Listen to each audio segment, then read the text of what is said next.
who actually knows the correct position? Does anyone here really know how to brace if the plane's going down?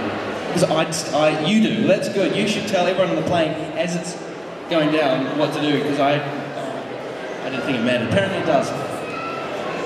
But it's very safe flying, so don't worry about it. It's fine. And so you said, what was it like working with Ian McKellen? Awesome.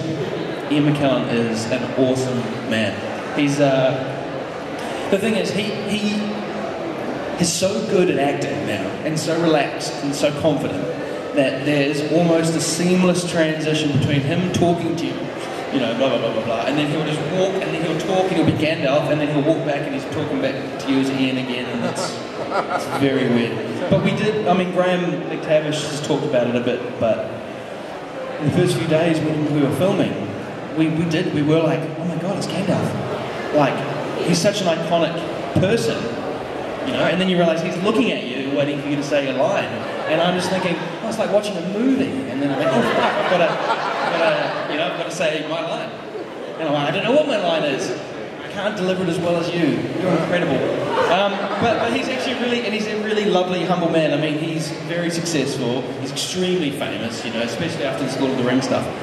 But he's really lovely. He always makes you feel very comfortable, and you know, there's no airs and graces to him, which is really, really inspiring. Yeah. Yes. Sibling rivalry. There was beard jealousy because I wished that I didn't have a moustache because it kept falling into my, you know, soup pretty much. And Aidan just had stubble, so I would think. But no, actually, no, there wasn't any real jealousy. No, he's a really lovely guy. We compare axes, yeah. Mine was longer. No, mine was shorter, but I had two of them. So, yeah, convenient. He had a bow and arrow, which was quite cool. I didn't have the bow and arrow, but I had these little axes in my boot, which I could throw, but I never used them. I don't know why. Maybe use them for shaving. I don't know. I think you have to give it a good yell, mate.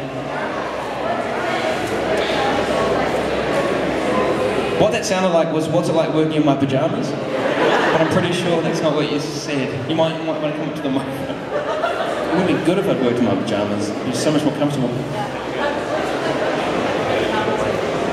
Oh, yeah, Richard Armitage. Yeah, see, well, I didn't realise he was such a legend, a man of folklore. Like, he's got this huge following overseas, which I didn't really realise. But on the day that I auditioned for Philly, I met Richard because me and Aidan's accent was based on how Richard Armitage talks naturally.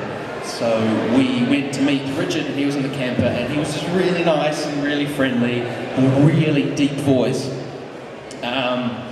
But which actually proved to be a little bit tricky, because when we had to sing the Misty Mountains song, you know, I'm not a very good singer, and we had to match Richard, and Richard's voice is so deep that a lot of us couldn't get the bass notes, and so people like Mark Hadlow, who played Dory, went really high, and if you listen to the song, you can hear that. That's Mark Hadlow doing his best. But he was really good, and Richard had a lot of lines. He was in every day. He had a lot of pressure, and he was always very cool and very calm. And yeah, he could have completely freaked out, being, you know, pretty much the lead in these movies, one of the leads, I should say. But he didn't. He maintained it and made us all feel welcome again, which was really nice. Yeah. Hello. Favorite location set not Wellington? What's the location? Favorite location. Oh, set. favorite location. Yeah, favorite location. Have you guys seen the special features? And we're in barrels and we're in a river. You guys have seen that? I'm just not sure sometimes what I can talk about and what I can't. But that was my favorite location because it was.